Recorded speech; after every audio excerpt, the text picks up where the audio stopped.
Hello. Thanks for being here, everyone. Sorry I'm a day late in this. Normally I do bonus live streams anyways, but yeah, last night I was having some technical issues. Been having kind of a crazy week at work, things like that. So I didn't get to watch the debate last night. I've watched some of it today to do a little segment on it, and yeah, I do apologize. I'm trying to keep those commitments, doing my live streams every Tuesday at 11 p.m. Also, I haven't put out as much content as I normally would.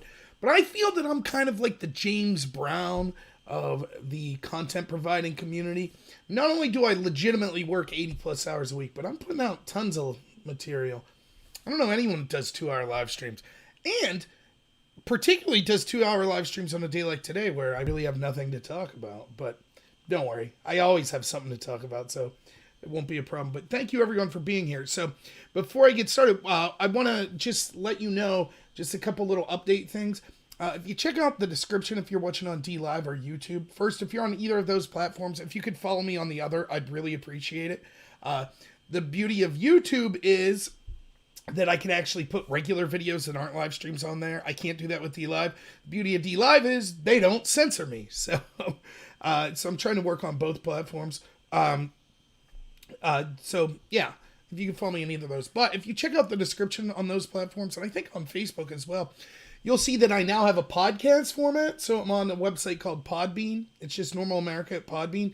But you can now find me on Spotify and shortly on iTunes as well. So if you type in on Spotify, Normal America is just one word, you'll see all the podcasts I'm doing. So you will see, this little section won't be on the podcast, but once I get started into the actual topics, I'll hit record, and that'll be what you hear for the podcast. So yeah, I'm going to be trying to do that weekly. That'll be free. Won't cost you any money. So check it out on iTunes, Spotify. Then you can listen to my soothing voice while you're at work or in the car, doing the dishes perhaps. Maybe, it helps you fall asleep to listen to me rant and rave about the corruption at the CIA and FBI. Who knows? Who am I to judge, right? So, yeah, YouTubes have been hammering conservatives. What's up, Dib? Thank you for being here. Dib's one of my great patrons, so thanks for being here today. He's over on YouTube. After the first hour, I don't know how long I'll go tonight, but I'm going to switch to so I can only see comments on D Live. Not that once I get in a row, I rarely get into the comment section anyway, so forgive me for that. So, all right, I'm going to hit record here, and we'll start the part that'll be on the podcast. So yeah, it's the Normal America show. We're on February 26, 2020. And I wanted to talk a little about the Democratic debate last night and the idea of Bernie and socialism and kind of some of the crazy stuff he's been saying and what it means. And just the Russia hoax, because Russia's out to get us, according to the Democrats and everything. And I got some treats that I'm going to go back in the past and read some stuff I was writing in 2017, kind of talking about how we're rehashing exactly what we saw in the 2016 election with blame Russia on everything, weaponize Bernie Sanders and his supporters until they're a jeopardy to the Democratic Party, and then condemn them, etc. So, yeah, it's just another repeat of what we saw going back then, and I'll give you some of my thoughts that occurred. I was writing contemporaneously at the time, so you'll be able to hear some of that. So, yeah, let's start first on Bernie, and, I'm not going to talk about everything at the debate, but, the first thing that's worth mentioning is one of the big things that came about was Bloomberg attacking Bernie, saying, oh, you know who wins? It's Putin. Putin wants Trump and wants Bernie. I mean, aren't people sick and tired of this old hat lie? I mean, we could see that this was blatantly a lie. We could see that the Russia collusion hoax was a myth. We know that even the intel agencies, corrupt as they are, but these agencies were saying the number one thing that Russia was trying to do was sow division within the country, more than they even wanted a particular candidate to win.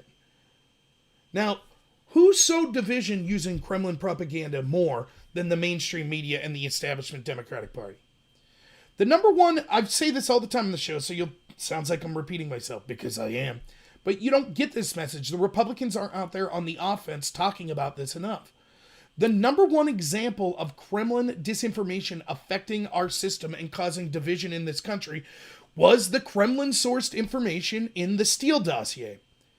It caused so much division, it actually caused the Obama administration's FBI to weaponize itself on behalf of Obama and spy on the Trump campaign, breaking the law multiple times to do so.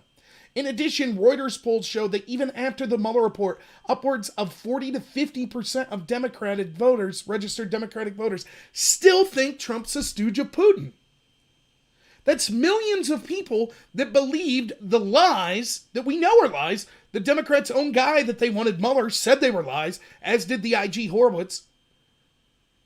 We know these were lies sourced from Kremlin agents, yet they're pushed to this day, believed by half the Democrats roughly.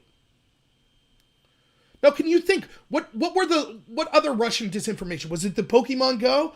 Don't worry, we'll get to that. And for those of you who don't know, remember the 17 Russian trolls, right, that were charged because they put messages on Facebook? Well, the first place they put messages were Pokemon Go. So we'll talk a little about Pokemon later. Hopefully that's something you guys are interested in. I was of the generation coming up when Pokemon was just getting started. I had the games on the Game Boy and used to watch the cartoon before I went to school. Little did I know I was being programmed to be a Russian bot even back then. I thought Bulbasaur was just a cute little vegetable-like creature that was fighting other small creatures. But no, Bulbasaur was really brainwashing me to support Trump, who at that point, back in the 90s, was also being put up by Russia. I mean, these lies, it's so ridiculous. But that's what we're told. So the very people that pushed Russia propaganda, the most successful Russia propaganda, are telling you, it's like an impeachment. They said, oh, if you say that Ukraine interfered, that's pushing Putin's propaganda. This is what they say about everything. Even Bloomberg, who's probably, at this point, second in the Democratic race? I mean, in the debate, his big line is, oh, Putin's pushing for Bernie to win. And Bernie doesn't even help matters on two cases. One, he said in the previous debate, well, maybe some of those supporters of mine you see online that are rude are really Russian bots. So he's playing right into the exact thing that is being used to take him down. Stupid. But no one ever accused Bernie of being that intelligent. And then, let's not forget, Bernie pushed the Russia collusion narrative at every opportunity. Every opportunity. When it benefited him, when it hurt Donald Trump. Now, just like Tulsi Gabbard, right? They had no problem. No problem. Yes, we need to have impeachment investigations. Yes, we need to look at, we have no problem with the media. And that's going to kind of be a theme that we see. All of a sudden, watching Bernie fans or Democrats or whatever complain about the actions of either the establishment or of Bernie supporters, depending on what side they're on, they had no problem when that was constantly directed towards conservatives, constantly directed towards Trump or Trump supporters. They didn't care.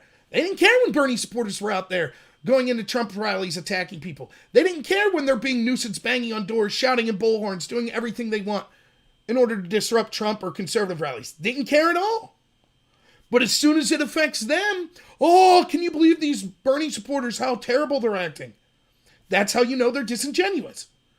Just like college campuses, which I talked about in the past couple episodes here.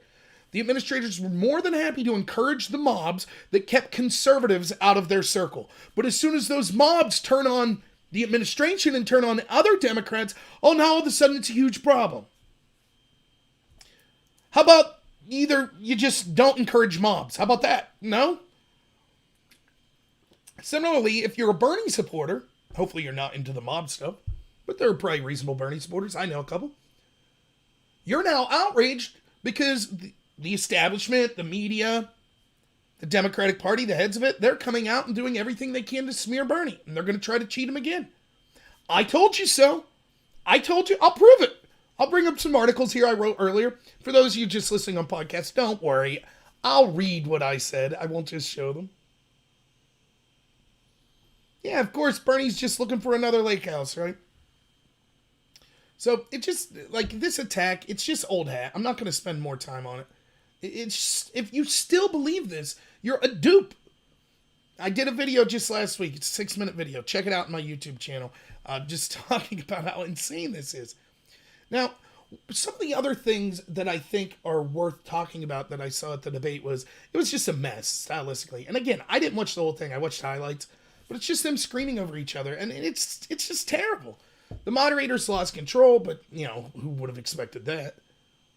And they're attacks. Like, you want to see them go after each other, but on substantive issues. Most of their attacks are just childish and petty. You're not learning anything about their issues with their attacks on each other. I mean, sure, they'll say free everything for everyone, but they don't say how they're going to pay for it. They don't say how they're going to convince even people in their party to vote for it, etc. You know, Joe Biden says he invented everything. He signed every bill and wrote every bill, according to the debates. You know, so, and then, you know, as I saw this on a couple news programs today, but, you know, the highlight, probably the craziest thing that was said, was Elizabeth Warren, where she attacks Bloomberg by saying, first she repeats the lie that she was fired for being pregnant. That lie's been debunked not only by the people at the university, or at the school that proved that actually they begged her to stay, they didn't fire her for being pregnant, but also proven by video that was released that people found of Elizabeth Warren admitting, oh no, I wasn't fired for being pregnant in the past. So that story's a lie, but that's Warren's shtick. She just lies. She's one of the most privileged people in the world, in the history of the world, so she has to pretend to be a victim. And not to get off line here, but, you know, I argue with people all the time. They're like, money is the big current, money is power. No, victimhood's power. How else do you explain some of the richest, most powerful people in the world clamoring for that victimhood? Elizabeth Warren, one of the most powerful people in the country, wealthy, political power. She's got an audience. The media loves her. Yet still, she has to make up lie after lie to make you believe she's some sort of victim. So she repeats this story about getting fired for being pregnant, and then goes to Bloomberg and goes, as bad as these bosses were, at least you weren't my boss, and you told a pregnant woman that she had to kill her baby. Because the rumor is that Bloomberg knocked up someone that worked for him or something like that, and then said, hey, you should get an abortion. Well, that's kind of letting the cat out of the bag there, isn't it, Elizabeth Warren? I thought abortion wasn't murder. I didn't think it was a baby. I thought it was just a fetus. It's funny. It just goes to show the hypocrisy of how, when it comes to weaponizing an attack, they'll totally change their ideological beliefs. Believe all women. Oh, unless it's one of our people, then don't believe the women against them. Fetuses aren't babies. We should celebrate abortions. Oh, unless we could use it to attack one of our opponents, then you just killed a baby. You see kind of the ridiculous nature of this? So I thought that was like, and the audience didn't cheer, and I bet she was like, oh, I shouldn't have said that. I should have worded that differently as soon as she said it. Yeah, and, you know, one of the people posting there says, why doesn't anyone call out their lies? It's because they're not interested in talking about substantive issues. They're interested in trying to get a talking point that can be blared in the mainstream media that'll somehow boost their chances to win, or in Elizabeth Warren's case, to be appointed as the vice president. Hopefully for Bernie Sanders is probably what she's reaching for. After she made up a lie and called him sexist. Bernie will probably still appoint her. Nonsense. But yeah, they never call it the lie. I mean, there's so many blatant, obvious lies. The media won't call it out. The Democrats won't call out each other. I mean, again, Biden said the entire debate, I wrote that bill. No, he didn't. I mean, it's nonsense. So yeah, the debate ultimately, the big takeaway from it was, I mean, just go watch a 5-minute clip and all it is 6 people yelling over each other. That's it. No one's saying anything substantive. Bernie's still saying free everything for everyone, and it gets, you know, people are pleased with this. And I've seen the memes, but it's worth repeating. It's ironic that they're saying Bloomberg is trying to buy an election, while their strategy, the Bernie Sanders strategy, is we'll send free stuff to everyone if you vote for us. So Bloomberg's spending his own money to buy an election. I agree, it's troubling. But they have a huge problem with that. But Bernie taking your money and then promising to give it to his voters, that's perfectly fine. No problem with that. Stupid. And it's also worth mentioning that Bloomberg did have a Freudian slip where he admitted, he's like, oh, the Democrats are upset right now that I'm using money in politics, but they didn't say anything when I helped with 12 Democrat seats that helped turn the House, and I helped with these seats. Yeah, you did buy those seats. That's exactly what happened. And of course, this is always the case with the Democrats. Those on stage might be complaining about Bloomberg, but Bloomberg's probably second in the running right now. It's the party of people that say the rich are immoral and the most rich. Their rich are okay. It's okay when they have rich people. Just like I talked about the other day here. Cenk Uyghur, right? He wants everyone to unionize. You have to share profits with your workers, but not the Young Turks that he runs. Oh, no. He had to ask them, get angry when they wanted to unionize. So, that's the debate. I'm not going to pretend that I watched more of it. I didn't. The debate before that, I was on Drone Tech's channel. Watched the whole debate. Was not impressed. They attacked each other. I wanted to see if people went after Bloomberg. They did. Talking about Bloomberg, supposedly the big feminist that's had multiple women sign non-disclosure agreements and they're not allowed to say what he did to them. That's ridiculous. They were correct to point it out. Bloomberg was correct to point out that the premier socialist in the United States is a millionaire that owns 3 houses. And Bernie says, yeah, I need my lake house, my summer camp.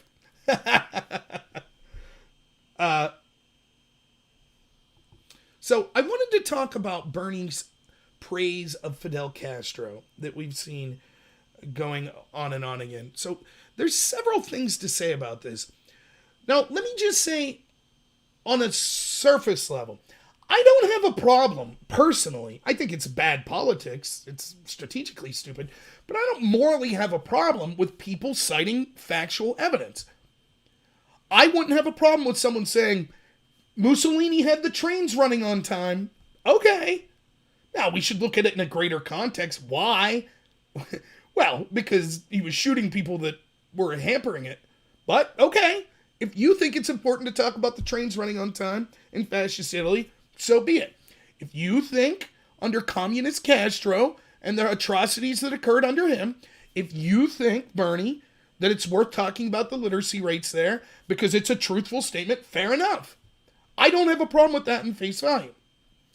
But it does go to show, one of the things that I constantly have a problem with is people that make this type of argument, but then they approach, like, the United States and their history the exact opposite way. So at the same time as Bernie's saying this, he's saying, our country's founded on racism. Our entire criminal justice system is racist. Everything's racist. This country's so bad. So it's funny where his heart lies. With Castro, with the communists, he'll take the most generous take possible when looking at them. But with the United States, he takes the hardest take possible. And I've said it a million times. Our country could suffer through attacks from foreign enemies, whether it be military attacks, economic attacks, cultural attacks, etc. What we cannot survive is our own leadership hating this country. We currently see that with the establishment, with the deep state and the shadow government that are all about secrecy and being corrupt and enriching themselves and this oligarchical class. But there's also that branch that you see from the socialists like Bernie Sanders and these progressives that hate the United States. Just go to a university and sit in on a feminist class. They'll talk about how the U.S. is a patriarchy and we need to scrap it and start completely over because the entire foundation is of the patriarchy. If you go into African American studies programs, many of them will talk about how the entire country is founded on racism and we need to scrap it and have a complete new paradigm. That's hatred for this country. Never forget, Michelle Obama said, when was this country great? Exactly. And you can see this running fluently throughout the Democratic Party. Now, it's not everyone. I personally know Democratic voters who love this country. And, again, one of the things for my show, I'm trying to reach out to people on all sides, and you won't hear me yelling about voters or things like that. I might disagree, but I'm not going to insult them like the Democrats do, like CNN does to me and Trump supporters, calling us 10-toothed rubes that can't read and are all racist and are trying to stop a brown horde from coming in. You won't hear me saying that. By the way, you know who else doesn't say that? Trump. Do you hear him insulting voters like that? I don't. But one of the, so I know that not all Democrats are like this, but it's certainly among the establishment Democrats that have a voice. It's becoming prevalent. They don't like this country. They don't like the people in this country. They don't like Trump supporters. They don't like flyover country. They don't like rural America. They don't like people in urban America that don't go along with them. They want to import more people that will worship them, even if it's illegal. They want demographic change. They're ashamed of the United States. And it has to goes back to this cultural Marxism, which Bernie is a big player in, one of the biggest. That's the idea that we're not individuals. We're separated by immutable characteristics. And then whatever group you're separating people by, half that group is oppressors and the other half is oppressed. So if we separate by race, white people are oppressors, all other races are oppressed. If we separate by gender, male is oppressor, female is oppressed, and so forth. They think America is oppressor, and therefore everyone else is good. That's how you could say, oh, Castro wasn't that bad. That's how Bernie supporters could say, the gulags weren't that bad under Stalin. They'll engage in cultural relativism. When you say, look at some of these Islamic states where they're throwing gay people off roofs, I thought you people cared about the LGBT community. Oh, it's worse in the United States. They'll say the United States is the most sexist country, is the most anti-gay country. This is clearly a lie. But why would you make that lie up? Well, it's because you're ashamed of this country. So that's what's going on. And when he praises Castro, it's like, okay. So, one, like I said, if the facts are true, they're true. I'm not going to say, because this is something, and it's hypocritical of Bernie, right? Because while Bernie's saying this, then he goes on to say, oh, the criminal justice system in the United States is racist. And this is a tactic that you see used all the time by these people. They'll say, oh, you can't use statistics. If there are more black people percentage-wise incarcerated, that proves the criminal justice system is racist. But if I say, but wait a minute, statistics show that that's because, for example, 50%, almost 50% of murders in this country are committed by African-American males between the age of 14 and 35. Now, am I saying that because I think black people are inferior? No. It has to do with culture. It has to do with economics. The fact that they live in these poor, ghettoized communities where the economics are so devastated for these communities. And unlike in rural America, they're shoulder to shoulder. They're kind of bunched in more. Plus, then there's other things, such as they've been told they were victims. It was incentivized to have single-parent households in these communities. They're told that they're victims and they can't achieve on their own. This drives kind of a mindset. I've said it a million times, and it's a shame I have to keep repeating myself. If I grew up in that situation and I was born in the inner city, I guarantee I would have failed. I would have fell in with these gangs. I would have dropped out of school, guaranteed. So I'm not saying that somehow I'm better. I'm just saying I agree with Bernie. It's relevant to look at the statistics. He's okay with that when it comes to Castro's Cuba. But when it comes to the United States, he just says, no, it's racist. It's just racist. We can't look at the underlying facts behind why incarceration rates from certain races or certain demographics are higher than others percentage-wise. It's racist. It's just racist. That's what we have to say. Okay.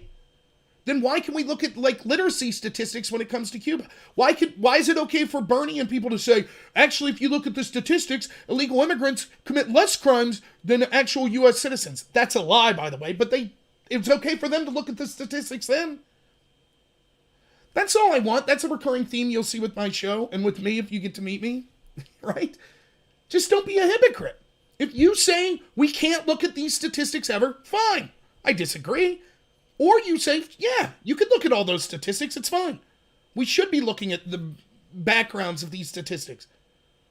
But what these establishment Democrats and progressive types want is they get to pick and choose when it's okay to use statistics or when you're a racist or a bigot for looking at statistics.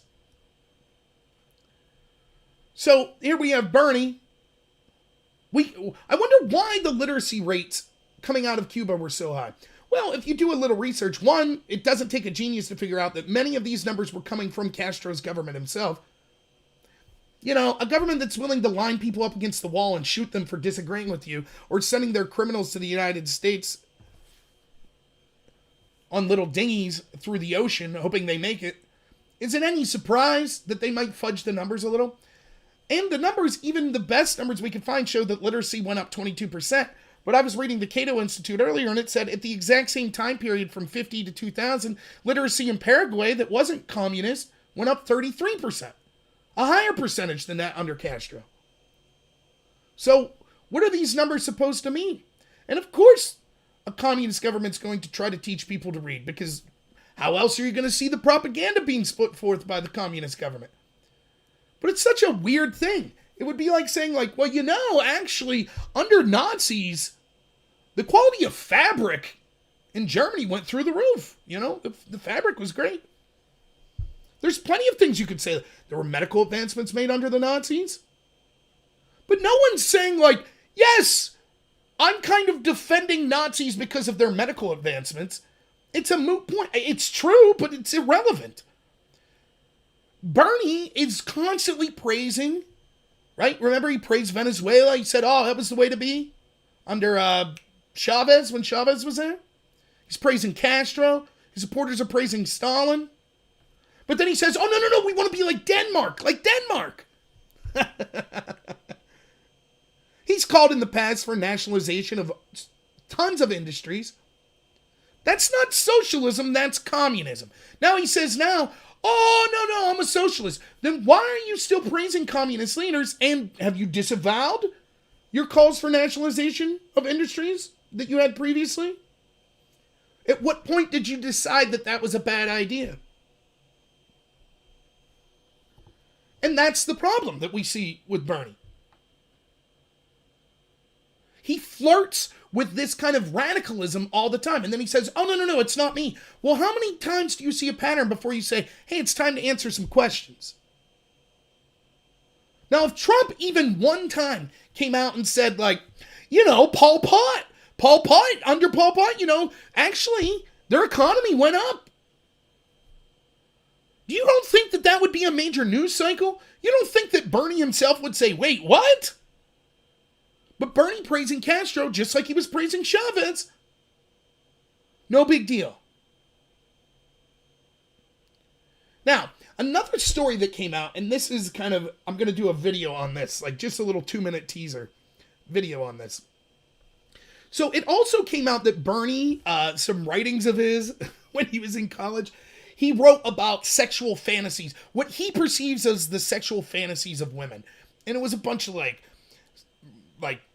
pretty aggressive stuff, like rape fantasies and things like that. To me, what Bernie's doing is, he doesn't know what women are thinking. Bernie's fantasizing about what he thinks women fantasize about. Now, I'm not going to go on it, whatever, he wrote it. It's not a huge deal to me. The only reason I bring it up is I think that's what he's doing with Castro. I think Bernie's fantasizing, oh, what would it have been like to live under Castro? It would have been great. Literacy would have been good. Sure, there were problems, but what a great leader Castro was. Instead of actually talking to the people that lived under Castro. Oh, by the way, there's a bunch. Just go to Florida. Tons of people that fled that incredibly abusive, murderous regime. Why don't you go talk to them? Oh, and guess what? They're not white, Bernie. Isn't that even better for you? Don't you care about Hispanic voices? Why don't you go ask them how they feel? He says, oh, Obama praised Castro. Why not me? Okay. What part of the communism that Castro was employing do you think led to the literacy rates, Bernie? See, we don't have actual journalists to ask these questions. Instead of just getting outraged and say you can't talk about Castro, I'd say, why did you bring it up? What part of Castro, what do you think it was that he did that led to the good literacy? Would you like to implement similar plans here? Or is it just an aside? Like just trivia, bar trivia. He said it for a reason. Because he's saying centralized education is a good thing. Government control over education is a good thing. Led to literacy. That's one of the things that upsets me about Bernie. It's his disingenuous nature. On one hand, he believes everything he says. He does. But you can see, if you start to peel the onion back a little, that he believes way more than what he's letting on. So yes, he is a socialist, but he definitely wants more aggressive socialism than he's leading on. Of course he does. Now listen, I was writing and talking about back in 2016, my dream election would have been Trump versus Bernie. But you have to understand a little bit about me to know why that is. Now, if you watch like my promo video or something, you'd say, Rob, wasn't your whole spiel that you love the United States because it's all about personal freedom and responsibility? Isn't basically Bernie the exact opposite of that? Yes, but to me, the biggest issue going into the 2016 election is still the biggest issue in 2020, and that is the corruption of the shadow government and the deep state. Until that corruption is outed, none of our issues matter. I say this a million times, just a real quick rehash.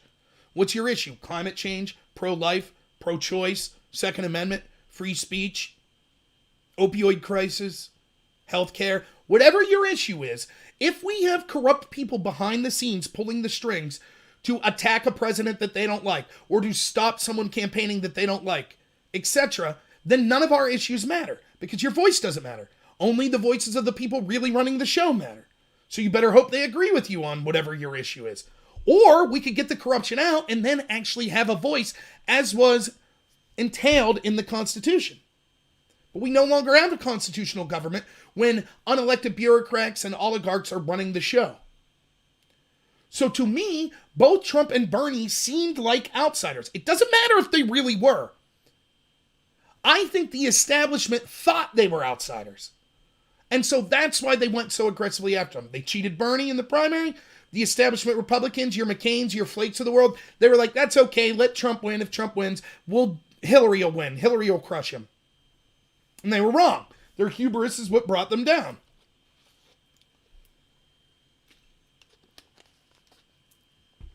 That's what happened. Now, Bernie's since proven to be a hypocrite. He sold out. He was cheated. He sold out. He got the lake house. He's pushed the corrupt Russia hoax against Trump. He's pushed for the corrupt intel agencies the entire time when they're weaponized against Trump. Then he cries when it's weaponized against him. But he pushed it when it was against Trump. No problem. Didn't mind it at all. But initially, I despised all of Bernie's policies. But I'd have probably voted for him over Jeb Bush, Marco Rubio. And I'm a Republican because Jeb Bush and Marco Rubio are just establishment clowns. They're no different than Hillary, really. They're all part of the same corruption. But now Bernie's proven himself. The only thing that Bernie seemingly had was he was anti-establishment. He had integrity. He's thrown all that out the window. So what reason is there for someone like me to like Bernie? None at all. I will still stick up for him in that I think he's being screwed over by the Democratic Party. But that's just because I'm not a hypocrite. And even though I despise Bernie and what he represents, both as a person because he's a hypocrite and his policies because it's completely antithetical to everything I believe makes America great, I still will say if that's who the Democrats vote for, that's who they should be the nominee. Instead of all these games that are being played by the Democratic establishment. They built Bernie though, right? They fed Bernie and his supporters. They fed him up when it was going after Trump. Now that they're turning on them. Oh. So yeah, Bernie likes Castro. He's just fantasizing. Go talk to someone who lived under Castro. How about that, Bernie? All these socialists, right? And communists. They're constantly talking about how great things are. You weren't there. Go live there. Why are people fleeing there like crazy? Yeah, I think they will screw Bernie again. And if Bloomberg can't muster it, or Buttigieg, or Biden, which it doesn't look like either of them will be able to, then they'll bring in Hillary or Michelle Obama.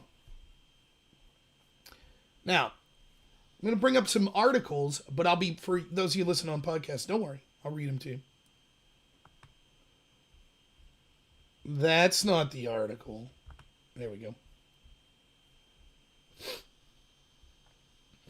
It's from the Washington Times. And this is, when was this? Monday. It says, Sanders staffer, let me make sure it's up on here. Yep. Sanders staffer fired for mocking 2020 Dems on private Twitter account. A staffer with Senator Bernie Sanders' campaign was fired after a Daily Beast report about his having regularly mocked the Vermont Socialist Democrats' primary rival and their families in sexist, homophobic, and personal terms. Ben Mora, Michigan-based regional field director, used his private Twitter account to insult Pete Buttigieg and his husband and Senator Elizabeth Warren and Amy Klobuchar. After the Daily Beast published the story, Mike Kaska, the Sanders campaign's communication director, confirmed that Mora had been fired. Now, that's all I need to read here. I just wanted to show you that. Now, why is this news? Why am I bringing this up? On one hand, it's like, oh, okay. Someone that worked for Bernie and on his campaign said something that Bernie didn't approve of, so he fired him. This isn't a positive story for Bernie. This is a very, very negative story for Bernie. And I'll explain why.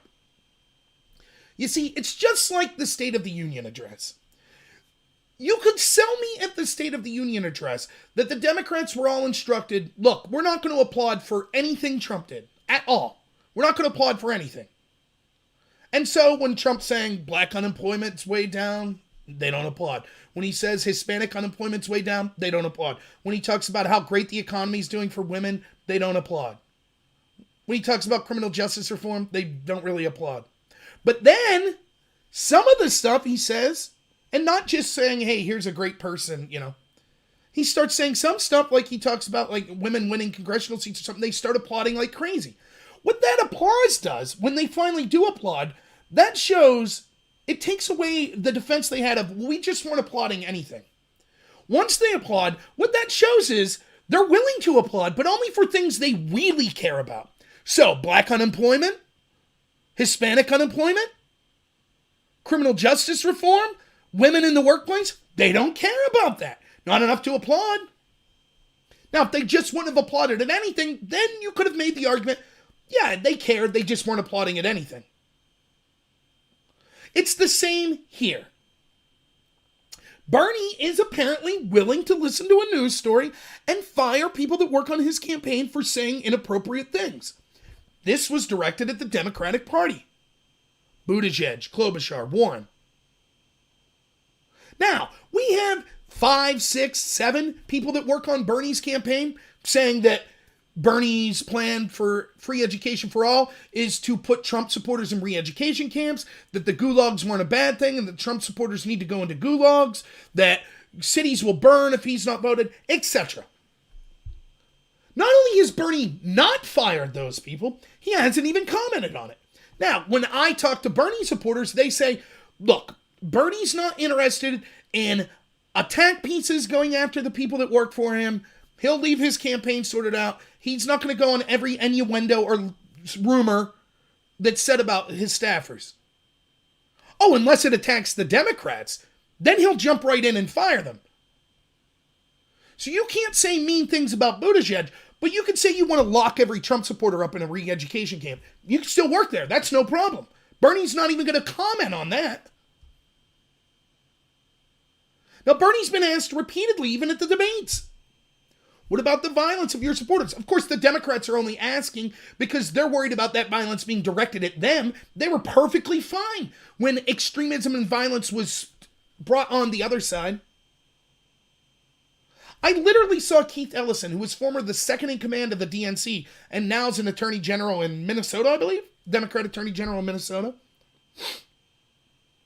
I saw him tweet, I don't know where all this stuff about Bernie Sanders supporters being violent or extreme is coming in. Can anyone give me any examples of that? And then Steve Scalise, the Republican that was shot by a Bernie supporter, was like, yeah, I can think of one example. But you can't hardly blame Ellison for not knowing. The media didn't cover it. Oh, no. Anytime anyone remotely with any right-wing idea does anything, it's Trump's fault, it's conservatives' fault, it's me and yours fault.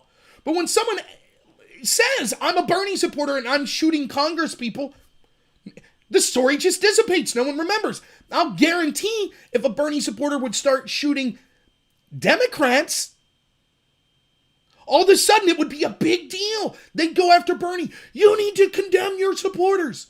But when it was Trump, they didn't say a word. In fact, I specifically remember Nancy Pelosi asked at a press conference. One journalist had the nerve to ask her, you say anytime someone connected on the right does something, it's Trump's rhetoric. Do you fault you or the Democrat rhetoric for a Democrat shooting Republicans? And she said, how dare you? How dare you try to blame us? That's what she did.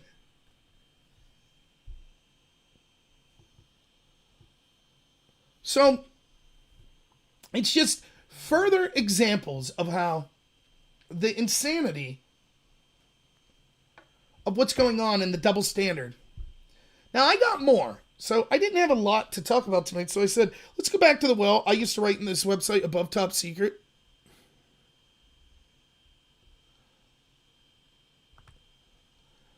And I wrote a lot of politics stuff there, so I'm going to go back, and again, I'll read it to you. So, this is me writing,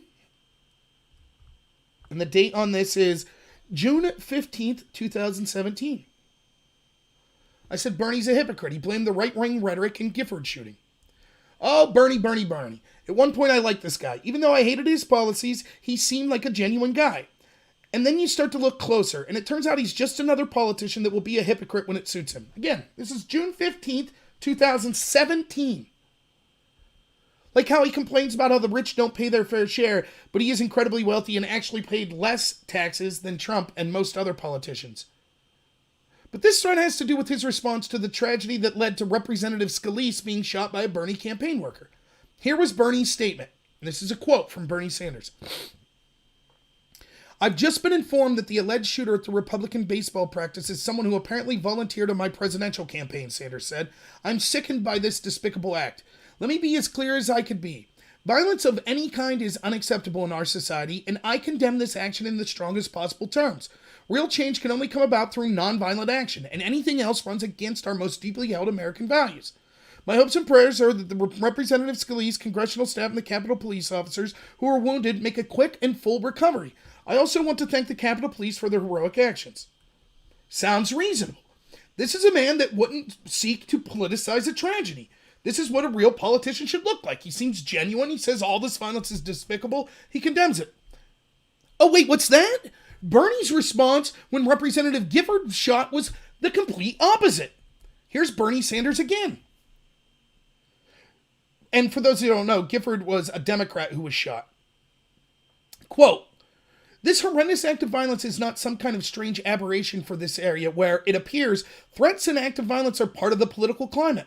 Nobody can honestly express surprise that such a tragedy finally occurred. End quote. The Vermont senator who caucuses with the Democrats cited past Arizona incidents such as vandalism at Representative Gabrielle Gifford's district office after the health care reform vote and Sarah Palin's crosshair map, as well as other outbreaks of violence like when a bullet was shot into Representative Ron Grijalva's office. Bernie quotes again. In light of all this violence, both actual and threatened, is Arizona a state in which people who are not Republicans are able to participate freely and fully in the democratic process? Have right-wing reactionaries, through threats and acts of violence, intimidated people with different points of views from expressing their political positions? Does that sound familiar to you? Isn't that exactly what Bernie's supporter did when he shot up Scalise? Isn't that exactly what the Democrats are accusing Bernie supporters of doing now? Going through with bullhorns, threatening the Nevada culinary people, etc. On and on and on. Note the difference in tone. Note how when it's one of Bernie's supporters doing something, Bernie says, I condemn all violence. But when it's a left-wing person getting shot, what's he do? Right out of the gate, he jumps on it. Oh, this is Republicans. Is it even safe to not be a Republican? My colleague, quote further, my colleague McCain issued a very strong statement after the shooting in which he condemned the perpetrator of the attack. I commend him for that, but I believe McCain and other Arizona Republicans need to do more. As the elder statesman of Arizona politics, McCain needs to stand up and denounce the increasingly violent rhetoric coming from the right wing and exert his influence to create a civil political environment in his state. So see, when Bernie was asked, what about your extremist followers? He said, I don't have control of that. That could be Russian bots. Why should I be blamed for that? And all of his supporters rushed to his defense. He doesn't have control over his people. I agree. But here we see when he perceives someone on the right doing something, he says the exact opposite. Well, it's up to the right to come and denounce this. They're causing political extremism. So this is me continuing. So when it's seen as right-wing person shooting, Bernie feels that the rhetoric from the right is to blame. But when his supporters shoot someone, mum's the word. Oh, and these comments about the Gifford shooting, you know where they were from? A fundraising letter that Bernie sent. Yep, this classy guy was raising money off this tragedy. How progressive. In fact, look at how he called McCain out for not doing anything and condemning this act because he has not spoken out about the rhetoric. So did Bernie take the opportunity to call out left-wing rhetoric for being too extreme? Nope, he couldn't be bothered. Yet Bernie has been calling for his supporters to resist Trump and using hyperbolic language about Trump just recently. How about this article? From CNN, quote, Sanders to faithful, take down Trump, take over the Democratic Party. Bernie Sanders' permanent political revolution rolled into Chicago on Saturday night as the Vermont senator called on progressive activists gathered here to beat back President Trump's agenda while remaking the Democratic Party. Speaking to a crowd of buzzing supporters in the former Barack Obama's adopted hometown, Sanders ripped Trump's incredible hypocrisy and called the president a demagogue who makes even a conservative like George W. Bush appalling in comparison. This is just one example. And has Bernie spoke up about the violent rhetoric before directed at Trump? Nope. Did Bernie condemn his supporter, Reality Winner, that leaked information to make Trump look bad? Nope. Remember when Bernie supporters were beating people at Trump rallies? The media lauded them and blamed Trump. But then as soon as his supporters protested the DNC, all of a sudden the media thought they were too violent. I know that all politicians are hypocrites, but this makes Bernie different. In fact, he's worse than most. Not only because of the blatant hypocrisy, because he has convinced people that he's not the typical politician. That's June 2017 I was writing that. And it goes apace. That was the theme for tonight's show. We're in the twilight zone. It's 2016 election all over again. The exact same thing. 3 years, the Democrats pushed this kind of extremist leftist socialist rhetoric. It was okay when they were beating up Caitlin Bennett on Ohio University, or not beating up, but throwing things at her and assaulting her.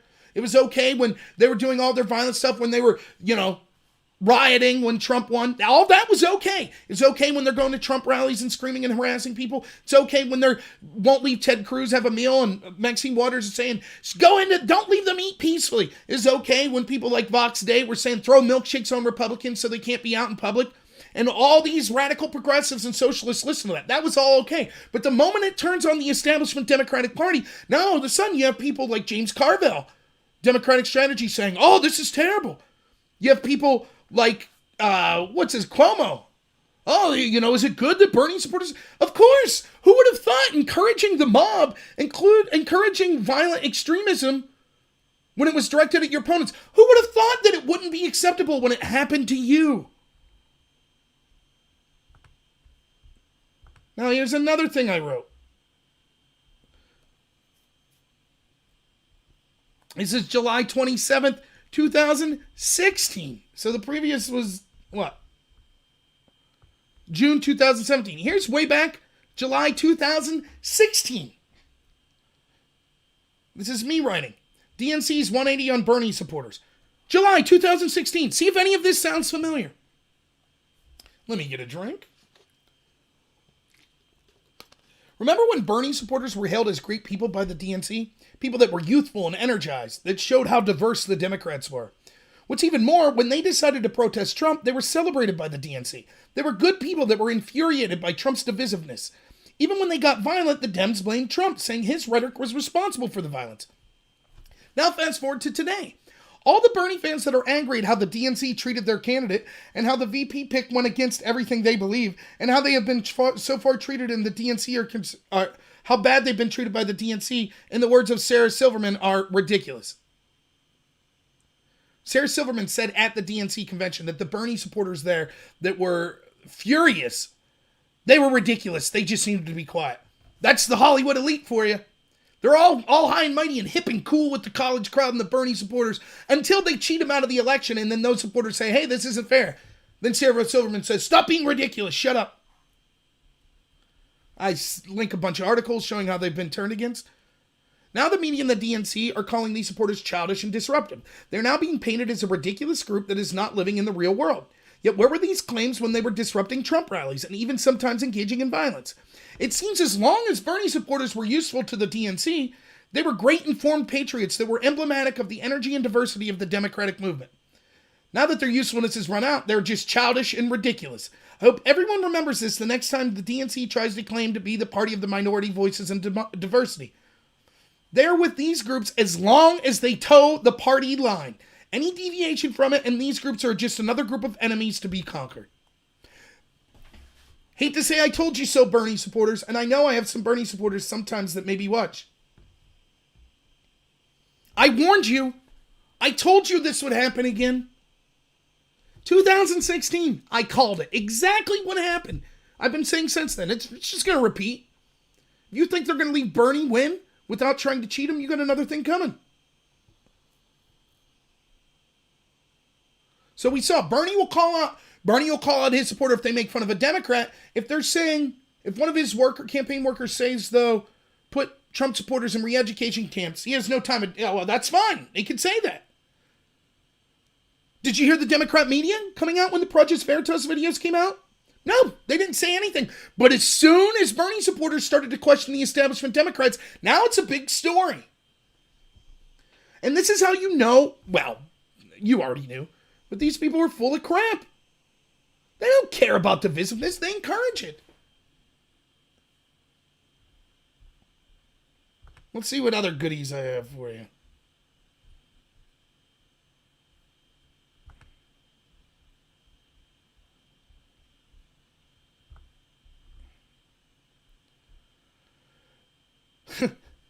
This is even before that. May 18th, 2016. Nevada convention proves DNC hypocrisy. By now, everyone has heard the story over the debacle that was the Democratic convention in Nevada. In short, Bernie supporters felt they were cheated and became angry at the convention, and some people even posted violent threats on Facebook, including the convention leader addresses. It is my personal opinion that the DNC has done everything in its power to steer the nomination to Hillary, and as a result, I would not be surprised if many of the claims Bernie supporters of the fraud at the Nevada convention would be proven true. However, that's not what this is about, this particular thread. I find it hilarious that leaders of the Democratic Party are now calling on Bernie to denounce the violence of his supporters at this convention. Here are some quotes. That led Democratic National Committee Chairwoman Debbie Wasserman Schultz, Senate Minority Leader Harry Reid, and other top party leaders to demand an apology and publicly ruminate on the possibility of violence at the Democratic National Convention in July, as they prepare for a general election battle with Trump.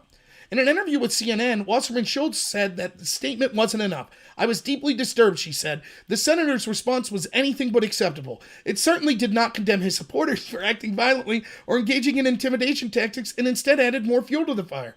Speaking to reporters in Columbus, Ohio on Wednesday afternoon, Vice President Biden said if such disruptions happen again, he's going to have to become more aggressive in speaking out about it. Now, these are the leaders of the Democratic Party. Did they make statements like this when a Bernie supporter shot Steve Scalise? No! I told you what they said. They said the exact opposite. They said all violence needs to be condemned. And by the way, it's Trump's fault for having violent rhetoric. They had no problem when these people went out and were disruptive and engaged in violence and harassment when it was targeted towards right-wing people. But look how oh my goodness, they're coming after us? We demand this be condemned. Did any of them stand up and say it should be condemned when people working on Bernie's campaign said that Trump supporters need to be put in re-education camps? Not a one of them. They're perfectly fine with that mentality. They're fine with the harassment. They're fine if Ted Cruz can't get a seat at any restaurant. They're fine if Rand Paul's neighbors tackling him and breaking his ribs. They're fine if no Republican congressperson can go anywhere without being harassed. They're fine if conservatives and people wearing Trump hats are harassed or beaten. They don't care about any of that. They totally and tacitly support that. They're not, where's their language? Look at how serious it is. Oh, at the Nevada convention, a couple of people spoke up and said some harsh words, and they're all flustered. They got the vapors. Oh my goodness. Bernie needs to denounce his supporters. They said mean things about us. Well, what about when his supporters were physically attacking Trump people? Nah, we don't care about that. That's fine. I continue writing. Where was all this call for denouncing violence when incident after incident of Sanders supporters disrupting and being violent at Trump rallies were occurring? The narrative there was it wasn't Sanders supporters' fault. They were forced to be violent based on the actions of Trump. By that token, wouldn't they agree that it is not Bernie supporters' fault in this incident, but rather the fault of the establishment DNC forcing them to be violent? Now the DNC is worried that Bernie supporters may become violent at the convention in Philadelphia. The Democratic establishment media was more than happy to excuse this violence when it was directed at Trump. But that may have proven to be a huge mistake, as it seems likely this violence is going to be pointed at the DNC and Hillary.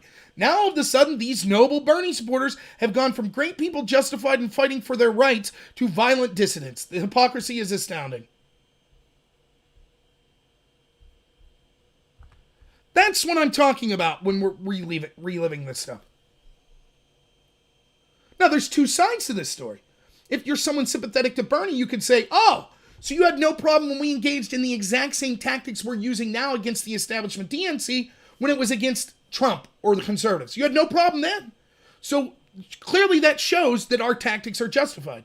Or if you're someone who thinks that some of these Bernie supporters are going too far, why did the Democrats have no problem and even encourage it when it was directed against Trump and his supporters? Either way, it shows their blatant hypocrisy. And what's even more troubling is they claim to be the party that's uniting us. Now, anyone with half a brain could see that the rhetoric against Trump and his supporters over and over and over and over again has been extreme, has led to calls for violence. I mean, you can't call people Nazis over and over and then say, oh, and it's okay to punch Nazis, and then be surprised when these progressives say, oh, okay, I'm fighting the next Hitler. But then as soon as it's directed to you, all of a sudden it's, well, this behavior's outlandish. You can't do this. I was saying that in 2016, showing their hypocrisy. I mean, it's just, I don't know what else to say. Now, let's get to something a little more fun, I guess.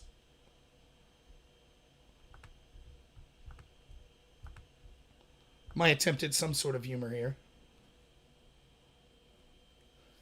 I was warning people in 2017 that the Russia crap would turn on progressive candidates. Here's me writing December 18th, 2017. The Senate's Russia investigation is now looking into Jill Stein. From BuzzFeed. The top congressional committee investigating Russian interference in the 2016 presidential election has set its sights on the Green Party and its nominee Jill Stein. Dennis Traynor Jr., who worked for the Stein campaign from January to August of 2015, says Stein contacted him on Friday saying the Senate Intelligence Committee had requested that the campaign comply with a document search. Now here's me. I say, apparently the Senate Intel Committee is now looking at Jill Stein. I'm going to go out on a limb and say this is ridiculous. Did she also want Trump to win? What a joke.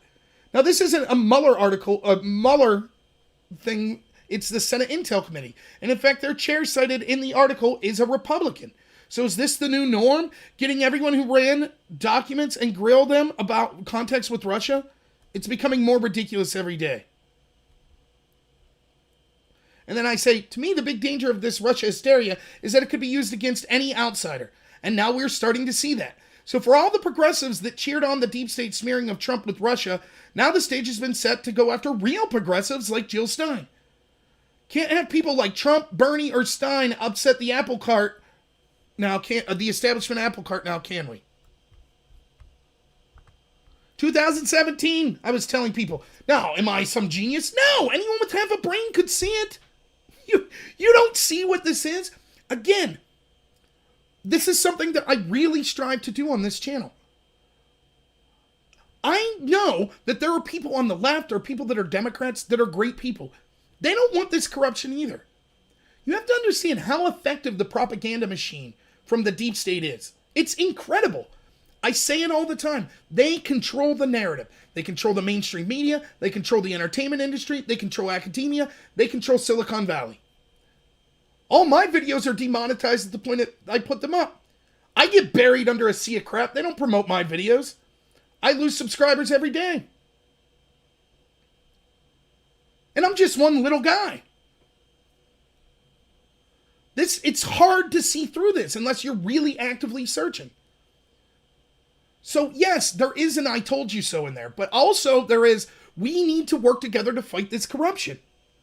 If you're one of my friends on the left that said, Trump's a bad man, he colluded with Russia, blah, blah, blah. Now do you see, now that it's being directed at your people, just like I was saying in 2017, can you see how ridiculous it is?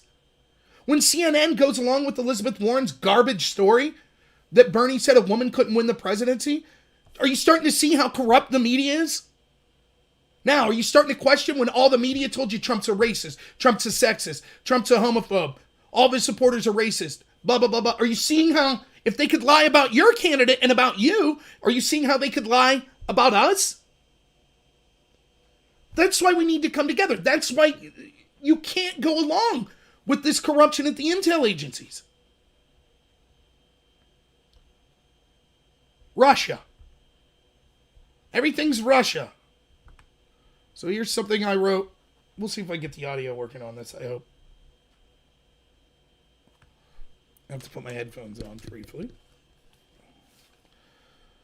So I wrote this January 10th, 2018. It was a possible audio file I found from Putin directing attacks on America. We know that it's no joke that Russia's out to get the U.S. We've learned that even spending millions of dollars and having almost all the mainstream media in our back spending almost trillions of dollars and having the mainstream media in our back pocket was not enough to get the most qualified candidate in history, Hillary Clinton, elected as president. All of that money and media power is small toy compared to the massive power that the Russians wield. That's right, I'm talking about social media posts. A mere several $100,000 used strategically in the hands of these Russian masterminds on Twitter and Facebook subverted the entire election and drove millions to vote for Donald Trump against their will. We're again reminded of this in a CBS article. Congressional Democrats are reminding us that we need to spend money to counter Russian influence in other countries' elections by nobly interfering in those elections harder than the Russians. And as the article states, one of the most feared weapons that the Russians have are social media trolls. From the article. And just as Senate Intelligence Committee officials have questioned efforts of Facebook and Twitter to accurately determine the extent of Russian political messaging during the 2016 election, Cardin's team also noted alarming discrepancies between the extent of Russian troll activity found by independent researchers and far lower figures claimed by social media companies in European countries. The report advocates for social media companies to do a better job of auditing their platforms to determine the full extent of the Russia disinformation flowing across them. This is me. I say, my God, what extensive training these trolls must go through to be so powerful. Perhaps you're reading this and questioning just how social media trolling could accomplish all this. Well, you forget the most devastating weapon they have. Pokemon. From the article.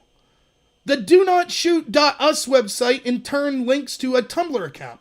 In July 2016, this Tumblr account announced a contest encouraging readers to play Pokemon Go, the augmented reality game in which users go out in the real world and use their phones to find and train Pokemon characters.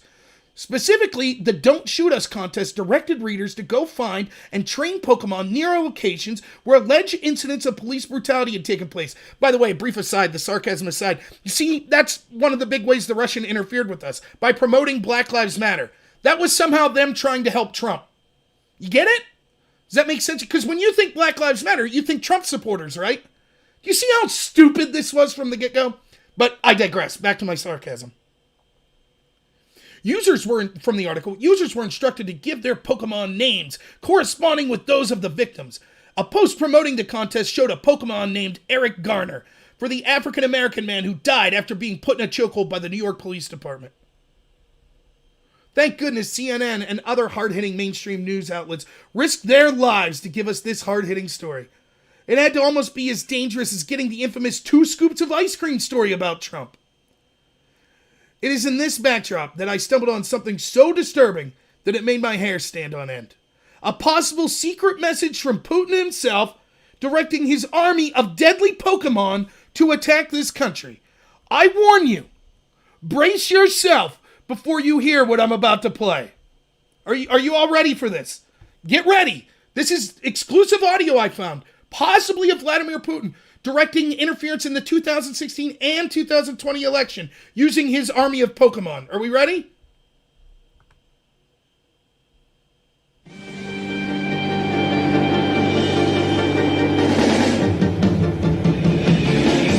Услыхав судьбы призыв, не трусь вперед, иди. И не слушай шепот злой, и победишь лишь ты. Будь смелее, пробил час, не друг, не помеха нам. И победный светит знак, воплотим наш план. Покемон, мы сможем все.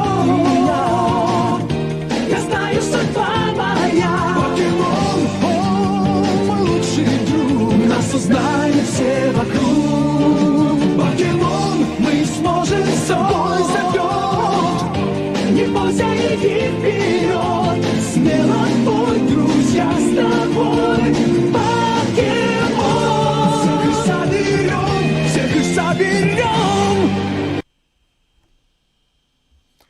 I know that I won't be able to sleep comfortably. An army of Pokemon directed by the Russians coming after us. What are they saying people want to... Who knows? It's Russians talking directly to Pokemon to interfere in our election. Now, I was writing this in 2017, or I guess early 2018. it's clear that the Russian Pokemon effort to overtake our elections has now branched out into also not just defending Donald Trump, but also Bernie Sanders. Bloomberg said it on stage there. They used Pokemon Go. They told people to name their Pokemon Eric Garner. I mean, can you find more blatant evidence of the Russians interfering to help Trump? What next? Now they'll be asking to put Pokemon in transgender outfits to help Trump. Because we know the transgender community, when you're supporting them, you're really supporting Trump, right? Do you see the stupidity of the people we're dealing with? It's unbelievable. They're still going to this playbook. I talked to people that were reasonably intelligent people that were on the left, that we can have serious discussions about corruption and other issues, and they're intelligent. And they bought this hook, line, and sinker. Over $500 billion, that's $500 billion, is estimated to have been spent on the 2016 election. Hillary outspent Trump 2-1. So we're supposed to believe that the difference of hundreds of billions of dollars, and having the entire mainstream media at her back, and having the entire academia at her back, and having the entire entertainment industry at her back, and the entire Silicon Valley at her back, all of that was overwhelmed by $500,000 putting ads on Facebook and Pokemon Go, saying that people should name their Pokemon Eric Garner. And people said, yes, I read you the article there. Capitol Hill was a buzz about it. They're saying, oh man, social media needs to do more to clamp down on these Russians. And they did. Except clamp down on Russians means clamp down on anyone pointing out their corruption. People like me, other conservative content providers. People like everyone watching me, probably on Facebook or Twitter, have been shadow banned or demonetized or kicked off or whatever. And even people on the left that are independent content creators that didn't buy into this crap. And now they're going back to the well. Mike Bloomberg, the richest person ever to run for president, who's trying to buy the presidency, who's the number 2 at this point, most likely to win the Democratic nomination, is still pushing this crap. And the majority of the establishment Democrats in the media are going right along with it.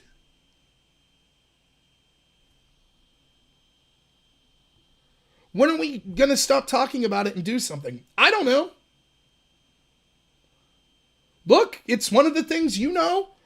A lot of the followers that I have get mad at me when I start saying, I'm like, we need to, like, I'm totally against violence. I am.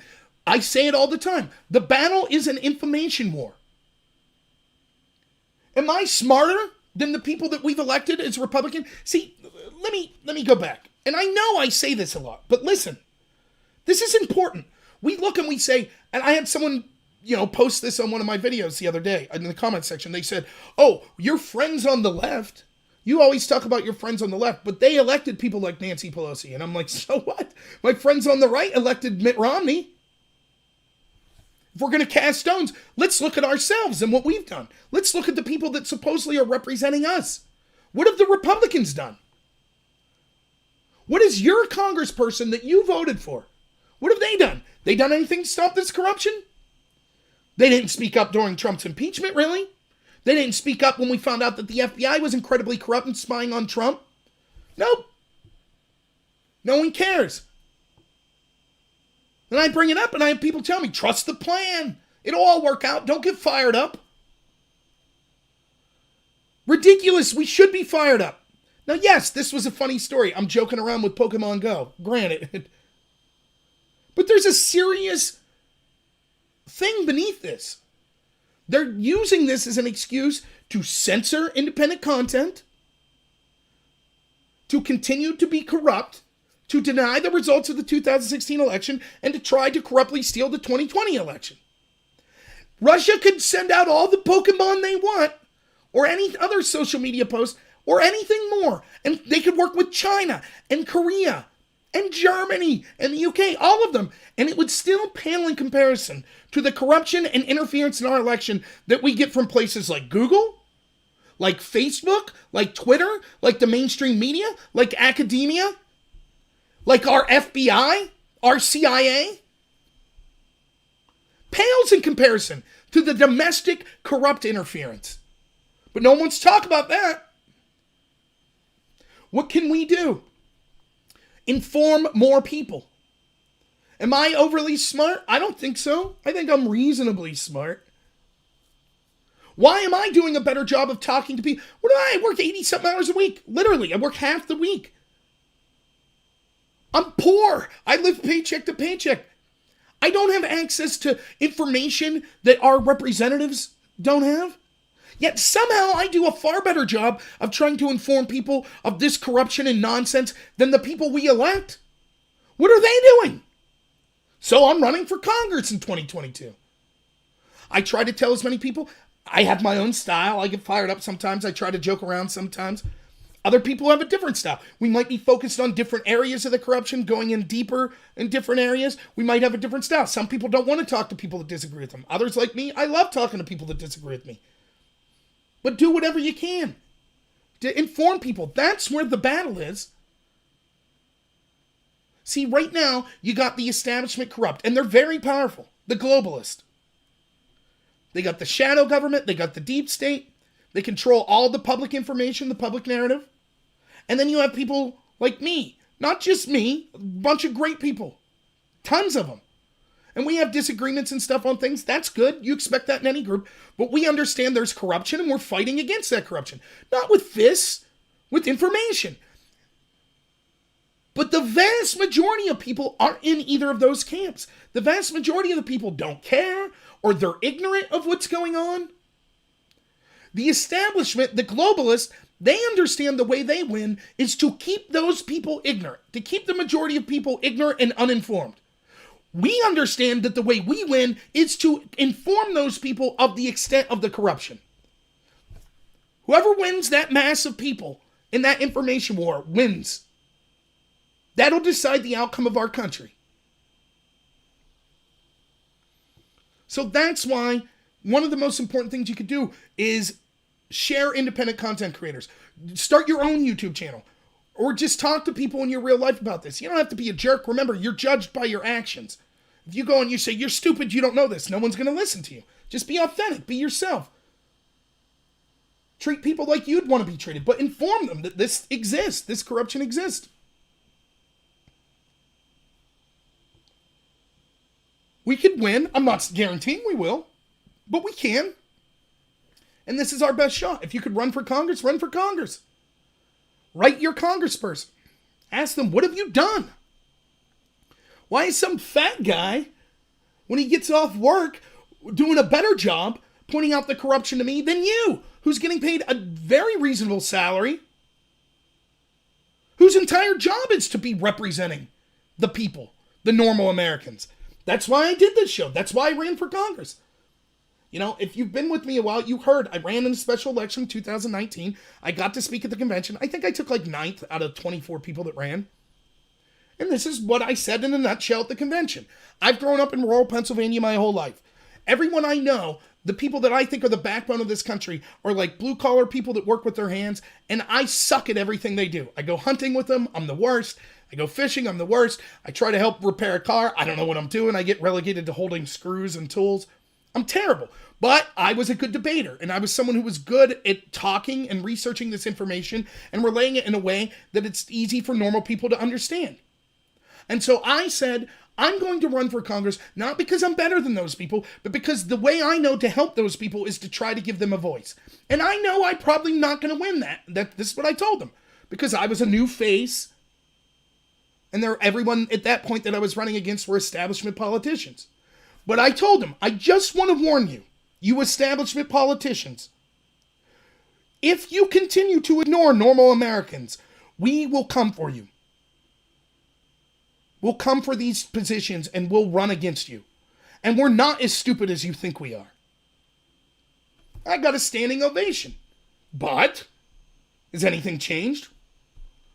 Again, I'm not running for Congress because I want a job. I'm running because the person that I voted for that's there is not doing a sufficient job. And so I'll run against them.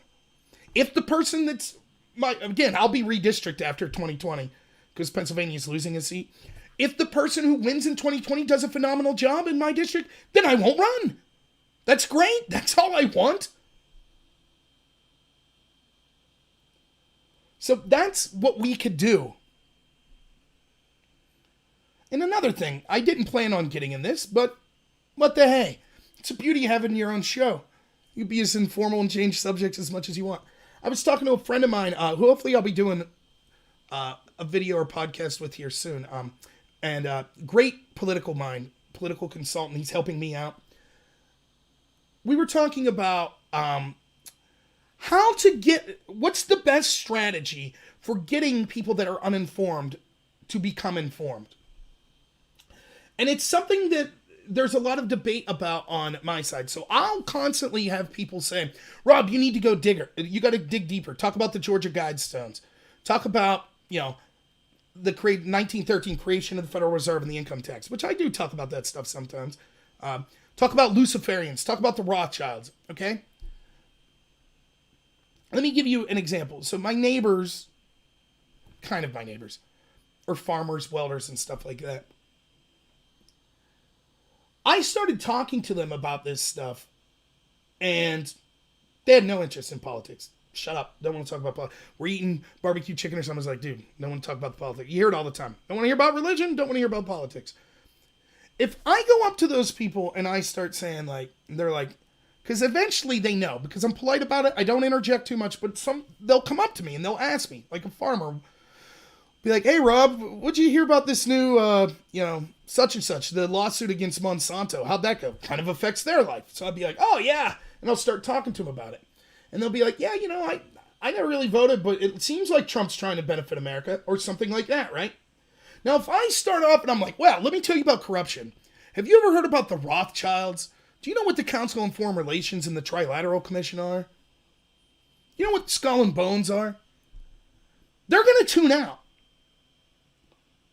They're just going to be like, okay, man, sounds good. I'm back to milking cows. But if you could tell them a real simple story, what is there, and that's one of the things I've failed on this channel that I really wanted to do, was bring on people like my neighbor that's a farmer, my, welders, truck drivers, and have them talk not about what do you think about Nancy Pelosi or Chuck Schumer, just tell me your life and how regulations or how government affects your life. How do you feel that it works? Because some of these stories, like farmers and truck drivers, blow your mind. How the regulations screw them over so bad. So if I, instead of saying, well, let's talk about Luciferians, if I say look, you're a truck driver, right? Yeah. Okay. The idea that's being pushed by these people of regulations, that's just lining the pockets of these people that have lobbied and are corrupt. And they're creating these regulations when oftentimes it's based on feelings and not facts. And they'll say, oh, yeah, I know. I told you the story on here talking to my stepfather-in-law, right? He drives truck. His truck's old enough that he didn't have to have the new E-log in it. But they passed this rule that said if you have a truck over such a year, a big rig, it has to have an electronic log. And the purpose of the electronic log is it could govern your truck. It could literally shut it down or idle it. If you go over the amount of hours you're allowed to operate in one day. This was supposed to save us all. Oh, it was going to cut down on accidents and stuff. And it's had the exact opposite effect for all sorts of reasons. One of the reasons is, let's say you're stuck in traffic. There's a wreck, so you're stuck on the interstate for 3 hours. Well, that counts as you driving for 3 hours. So it shuts your truck down. But you're in the middle of the interstate, so you have to pull off to the side. Now you're stuck there for 8 hours. Or, there's a bad storm coming. So normally in an old truck, you would say, I'm just going to drive 3 extra hours tonight to get to my destination so I don't have to drive in the storm. But now with E-logs, it shuts your truck down. So now when you wake up in the morning in the middle of a blizzard, you have to drive in the blizzard. And all sorts of crap like that. And of course, the truck drivers all knew this. They're not geniuses that know about politics and regulations, but they all knew it. They talked about all this stuff. And sure enough, the numbers have bore it out. Now they're rescinding the E-logs. You start talking to people like that. And then when they're like, what about this impeachment? And I can say, look, the impeachment's real simple. Do you think that someone involved in the presidency should be allowed to use your tax dollars to force a prosecutor to be fired that's looking into their family? And they say, no, of course they shouldn't be allowed to do that. That's outrageous. And I say, yep, that's what Trump said. And that's why they're impeaching him. because he wanted to investigate that. I mean, that's my recommendation. It is to make things as simple as possible. They'll find it on their own. Once they start to look into the corruption, once you give them don't make stuff up, but give them a simple story. This is the corruption. Undisputed corruption. I don't have to be an articulate person to describe it. I just have to, this is it. It's the corruption. It's right in your face. Then they start looking into it themselves, and they could go as deep as they want with it. But the important thing is to wake people up to that surface level corruption. That's at least how I choose to go about it. So, I have people tell me all the time, why aren't you talking more about Luciferians? Why aren't you talking more? Well, that's why. Because my show's trying to be geared towards normal Americans, because I think that's where I am best suited. Now, other people are better suited for other things. That's fine. But it's not me. It's the same thing when I'm talking about Q, right? I'm not saying, crap on all Q support. I'm not saying that. I'm just saying that's not what I do. I deal in what I could see myself, the evidence I could find myself, using my life experiences and my common sense to draw conclusions.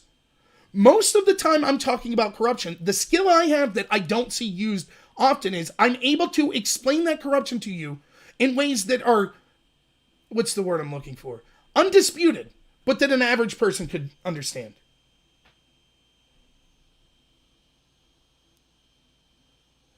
My expertise is not saying, well, I'm going to rely on my gut feeling on things that I can't really prove, but that I just think are happening. That's not what I do, really. So, but I understand the need for people. That's why I said our side's going to have not just disagreement, but different styles, and that's all good. That's why I like doing the super panel. It's a group of us that we're all stylistically different. We're all coming at things from a different angle. But ultimately, we all understand this corruption. We all understand the need for American people to have their voice back, to get back to our constitutional republic. So, all right. Let's see if I had anything else for tonight. I think we're done with the Pokemon. Oh, here's something fun. This is completely off topic, but... So, talking a little about the double standards of the Democrats. I point these out all the time, but I used to actually keep... Oh, thanks. Someone says I'm not a normal American, I'm an extraordinary American. Here's the truth, though. So is all the people that I'm talking about that I'm speaking up for. If I would win a congressional seat, and I told people this when I ran, the highlight of my being a congressperson would be this. I'd be at my local grocery store here in rural Clarion County, and someone would walk up to me and be like, hey, Rob, what the hell did you vote for that bill for? What were you thinking? I want my congressperson to be approachable. I want the way I would be a congressperson and the way I want a congressperson to be, and that's one and the same. I try to run a campaign and try to be exactly how I would want others to be.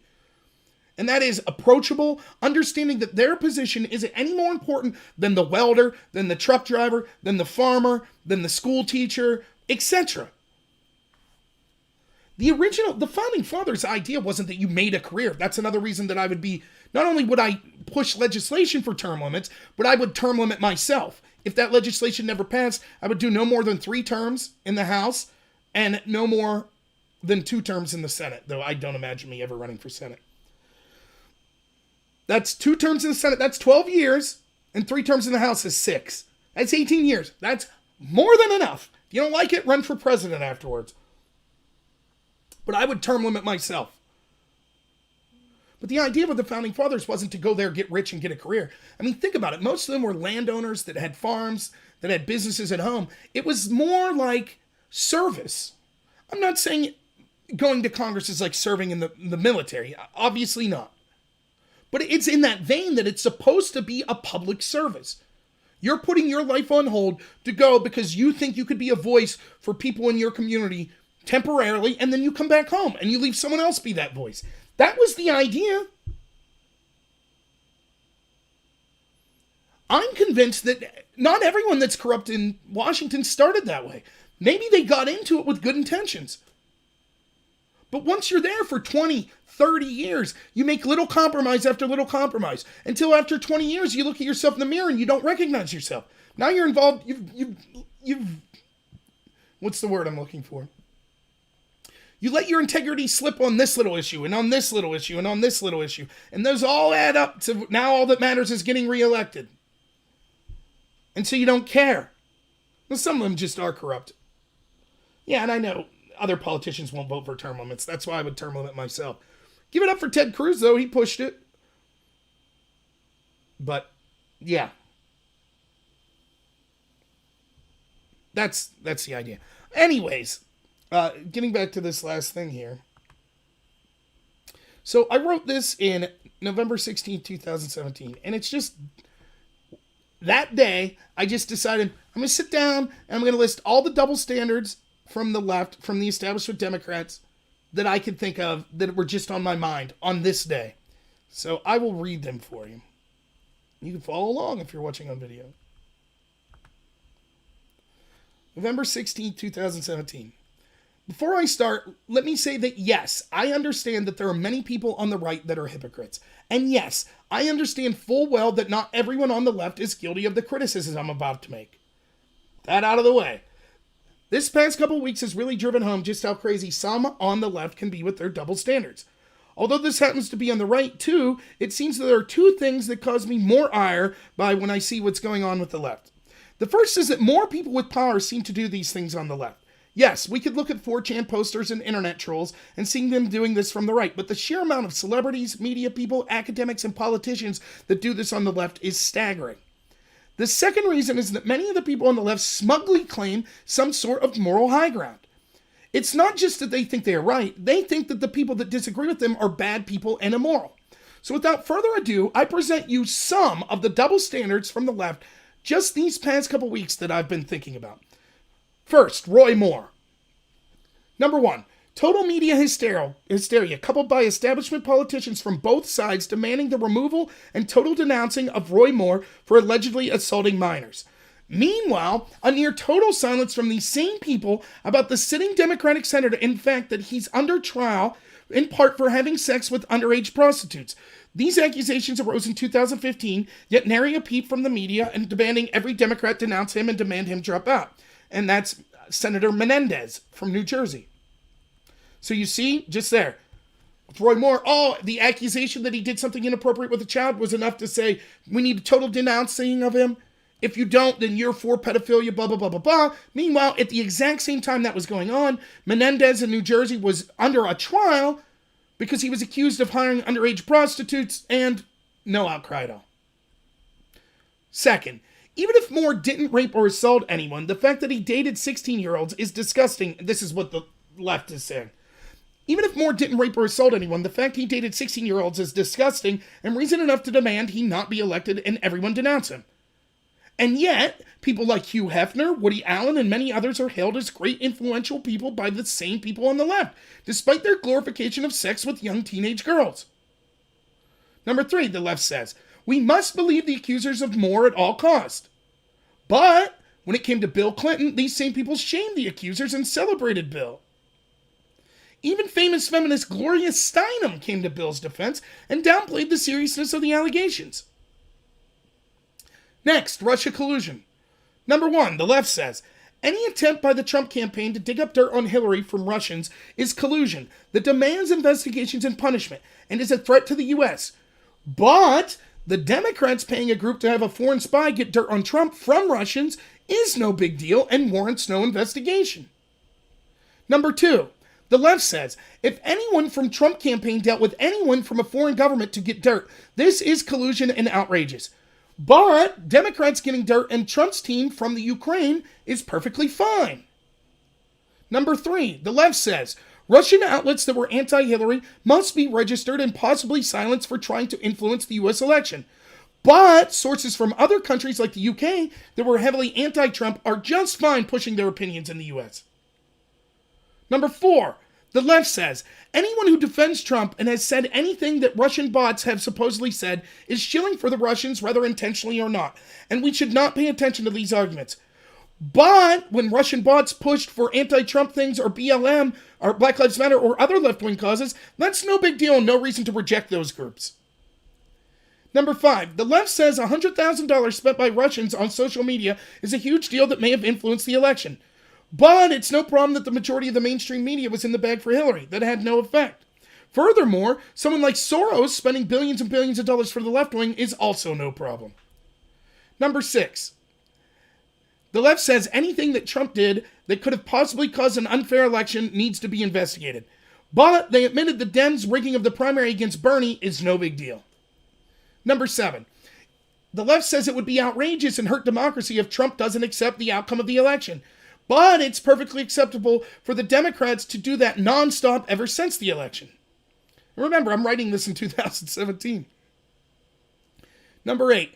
The left says WikiLeaks communicating with Don Jr. is an outrage and shows they are partisan hacks. But the mainstream media and their one-sided support of Hillary, even giving her debate questions before the debate, is no problem. Does everyone see what I'm doing here? So I'm first giving, this is what the left says, and here's the exact equivalent, but they're perfectly fine with. So far, how many did I go through? Like 15 points just on 2 issues? Let's move on to Uranium One. First, the left says most of the money Hillary got was well before Hillary was Secretary of State. So it's no big deal. If you remember this story, Hillary was given millions upon millions of dollars by Russians and by the people involved in Uranium One that stood to gain financially. But the left says, oh, it was no big deal. It was before she was Secretary of State, so no big deal. But the same left says Trump must be investigated for his financial dealings decades ago. So with Trump, we have to look, make sure no Russian even gave him money in the 80s. But with Hillary, oh, it's no problem that her agency voted to sell uranium to Russians, knowing that there was a corrupt deal going on, knowing that she received hundreds of millions of dollars from these same corrupt Russians, because that money was before she was Secretary of State. Number 2, the left says Hillary didn't personally vote for the deal, and many other people approved it, so therefore there's no possible wrongdoing that needs investigated. Yeah, even though Trump didn't personally vote for things for Russians, and many others would have to approve the changes he made towards Russia, we still have to investigate him for collusion. So the argument with Hillary and Obama would always be, oh, well, they couldn't have done it unilaterally. Other people had to sign off. Therefore, Uranium One wasn't a big deal. But with Trump, even though he was aggressive more so than any president before him since the Cold War towards Russia, they still said, and way more people had to sign off, they still said, oh, no, Trump did it. Third, the left says this was years ago, the Uranium One, and an investigation would just be a witch hunt, which is unnecessary. But all communications with anyone in Trump's team with Russians, even from as far back as 2016 with the Manafort indictment, needs to be investigated and charged for the good of the country. Number 4, the left says Hillary and Bill receiving millions of dollars from Russians is no big deal and doesn't prove any shadiness. Remember, Bill Clinton got paid $500,000 3 days after he personally spoke with Vladimir Putin by a Russian state-owned bank to give one speech. $500,000, not to their foundation, directly into Bill Clinton's pocket from a Russian-owned bank 3 days after he talked to Vladimir Putin. And then a couple weeks later, Uranium One got approved. The left says no problem for them to get those millions. But decades-old deals between Trump and Russians may show he was stealing the election with their help and need to be investigated. You see the double standards? This is just one day, a list I came up with. To come up with a comprehensive list would require, I'd have to need a book as big as War and Peace. Investigations. 1. The left says Sessions and many others had connections to Russians. Therefore, they must recuse themselves. But Lynch meeting with Bill Clinton on a tarmac was no reason for her to recuse herself at all. 2. The left says we need independent investigators into Trump and his team because we can't trust his DOJ. But Obama's DOJ was perfectly fine making the decisions on the Hillary case, even when we now know that the FBI was bowing to their wishes, such as not calling the investigation into Hillary an investigation. Remember, Comey admitted, Lynch said, don't call it an investigation, call it a matter. So he bowed down to them. 3. The left says we must take Mueller's investigation seriously and look at all of his indictments. Any deflection from this makes people traitors. But focusing on Mercury LLC or the Podesta group that was mentioned in the indictments, or showing that many of the charges against Manafort and Gates were from when they were working with the Podesta group, it's also somehow a distraction from the Manafort and Mueller investigation, even though it's part of the investigation. That's one of the most infuriating things, because Manafort was literally charged with a crime that he worked with Hillary Clinton's campaign managers group, the Podesta group, They would simultaneously, the campaign managers for both staffs. Though in fairness, it was Tony Podesta, not John Podesta, but still the group that John Podesta founded. The same position in both campaigns, committing the exact same crime together, and the one connected to Trump goes to solitary confinement, and the one connected to Hillary gets to retroactively sign paperwork. And they're fine with that. The left's totally fine with it. 4, the left says Mueller hiring many lawyers that were Clinton donors or supporters is no big deal at all. But the insider on the Uranium One story hiring a Republican lawyer casts serious doubts on his impartiality. And I say, this is just the tip of the iceberg. Again, this just isn't anonymous internet people or my friends that are on the left. I'm talking about people with power on the left. Why should anyone take these people seriously on issues such as sexual assault or Russia collusion when they're willing to ignore or downplay when their side does it?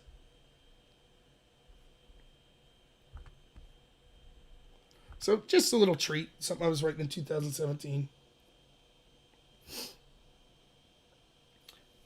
So yeah, so what's been the theme for tonight? I could go more on why socialism is bad. I'll do that more at some time, but the debate was a disaster. The attacks on Bernie about the Russia stuff is ridiculous, and I warned my friends on the left that this would happen, and as predicted it is. So if you were someone, I want to hear from someone out there that said, I believed this Russia crap when it was against Trump, but now that they're directing it against Bernie, I don't believe it. It'd be nice to hear it. Bernie himself is still pushing the Russia crap against Trump, though. It's unreal. Bernie's praise of Castro and other things like that are ridiculous. And it goes to show the way he speaks with contempt. And you see this with a lot of these progressive politicians. The way they speak of America. Who was it? It was Ilhan Omar, just came out the other day. She had a tweet that said, I am, a woman, I'm black, I'm Muslim, I'm blah, blah, blah, I'm Somali. She didn't put American. She put Somali. What's that tell you? She married a brother also. Not a good thing. Which I did a big video on that at one point. But there's this shame. It has to do with this cultural Marxism. They're ashamed of America. They don't like America. You don't want to elect people that don't like this country to run this country. Because they will not have the country's best interest in mind. They are globalist. And then I just talked a little about the double standards of the left. And we also played a fun Russian Pokemon song that will give me nightmares.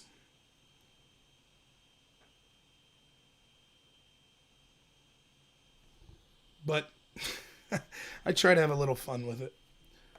So, yeah, so I'll wrap it up here. I'd like to say, if anyone donated to me, whether it be on DLive, if you donated lemons, or whether it be on YouTube, if you super chatted me. If you haven't done that, go do it right now. You'll be, seriously, if you don't want Russian Pokemon, a Russian Bulbasaur breaking down your house, you got to donate to me right now. That's what the Russians want. The Russians want you to not donate. So, no, but seriously, if anyone donated, thank you. I can't see it. I'm trying to fix that so I'll be able to see it. I really could use some financial help for some stuff. I'm going to be putting a list out of everything I'm trying to get.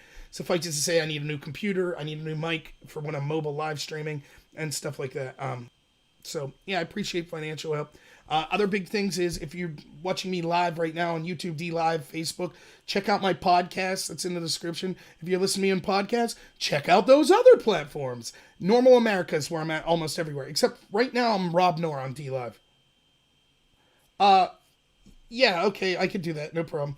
So, yeah, with that, I'll wrap up the podcast. I'll keep talking to the people listening here a little. But thank you for everyone listening on the podcast. And stay tuned. I'll be putting more podcasts out soon. So thanks, everyone. Okay, podcast done. Now it's just, I feel like we're the little secret group inside the larger group. Pretty cool. Yeah. Let me try to do that. Let me try to make DM to mod a mod on DLive. Sometimes this crashes my camera when I go to DLive. I don't know why. Also, I could give out the little treasure chest, right? All right. Is DM Demo... the link to the podcast, Belia, is in the description of on YouTube or on DLive. I'll need DM Demod to type something if she's still here, because I can't scroll up because I don't have a mouse in. But for those of you who are listening that can't see the links for whatever reason, I'm on Podbean. So it's Normal America everywhere. So within a couple days, it should be on iTunes. I'm currently on Podbean. Let me post the link if I can, which is where you can find my actual channel. But you can also find me on Spotify. If you have Spotify and you just type in Normal America as one word, there I am. That's to my Podbean. Oh, she went to sleep. I'll try to get her some other day then. But yeah. I know I say this a lot, so let me make this plea a little more personable instead of just robotic. I am really trying to grow out, and I'm really trying to expand my reach. And I really would appreciate anyone who's able to help me out with things like that. Whether it just be telling a friend or posting links on your other social media or whatever. I really am trying to grow. I think that it's important that me or other voices like me grow. So I'm not, I know it sounds arrogant, and I hate trying to talk myself up, or I hate asking people for favors, but it would really mean a lot. I mean, even more than the financial donation. Don't get me wrong, the financial donations will help, but I think that this is something that I kind of have a calling for, and I think that I can get bigger and reach people, and I think that it will be entertaining and fun to do so, but I also think that I could really help end some of this corruption by just informing people on that front. I can't do it myself. I'm not saying anything like that. But yeah, I thought the podcast was a good move, reaching out to new people. So this podcast should be up tonight. After I get off here, I should put it up. The Patreon won't let you post. Let me post my link to Patreon. Who knows?